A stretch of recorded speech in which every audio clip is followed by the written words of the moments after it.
why you feel guilty for not going to church. You used to go to church regularly, but you don't anymore. You've stopped, but you can't shake this nagging guilt. Why is that? Why do you feel like you should go back? Now, I still attend a church service just about every week, but I've noticed a number of people I talk to who know this make comments like, I should get back to church. Why is that? I mean, they've obviously made a choice that church is not for them. But when they encounter a churchgoer, some sense of unresolved guilt clearly surfaces.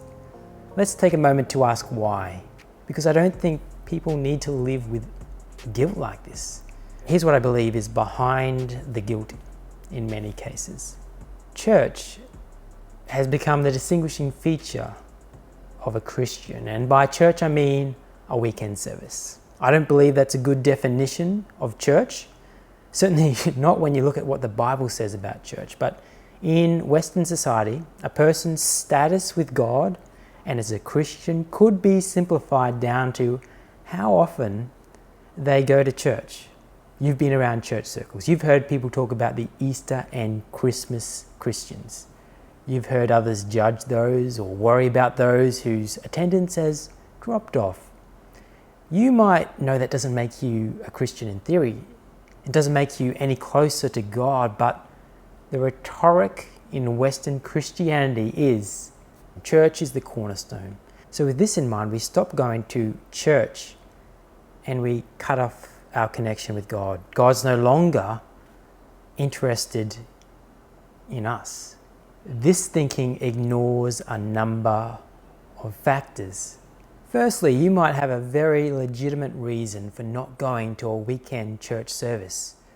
For example, you might have had a bad experience that did not reflect God's plan for the church at all. You may have been hurt by those who were meant to care for you. This is not something you simply and quickly put to the side. Second, going to a weekend service is a very narrow understanding of what church should be. A formalized worship service is a form of church, but you shouldn't think it's the only expression of church or the superior one. You can creep into the back of a service and have no interaction with anyone else. Listen in and then leave. You could do the exact same thing by watching on YouTube.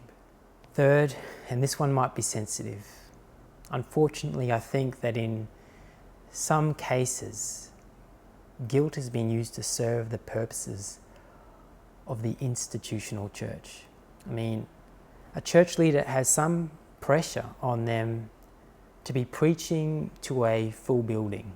It doesn't look good for them if people are not turning up. So it's not surprising that you hear messages encouraging you to be at the service. And it may be mostly out of concern for your spiritual health. But other motivations, unfortunately, can be present as well. So how do we solve this issue of the nagging guilt?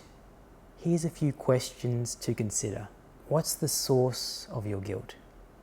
What words of others are you listening to? Why did you stop going to church? Have you sorted through that yet? And what was your past experience of church like? Did it fulfill the need for genuine fellowship with others? Were you serving the wider community together? Were you growing in your faith? I think we all want to be moving forward, not back. And the reality is that for you, going back to church might feel like a step back, albeit a step back you feel will make you more of an acceptable Christian. What if instead you look at the reasons you moved away from church and use that as a prompt to really consider what church should be? Now you've moved away from church, you have a different perspective. Use that. I'm not saying you shouldn't go back to a weekend service, but if you do, don't go back out of guilt. And don't go back as if you never left. You're not inferior because you've been away from church.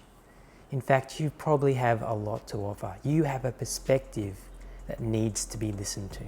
And remember, your relationship with God shouldn't hinge on an hour a week. It shouldn't be defined by what others think. We need each other. we can't live a fruitful life as a Christian alone. Yet there's different ways that church can look. I think there are many spirit-led motivations to be at a church service, but guilt shouldn't be one of them. And if it is, we should ask ourselves why.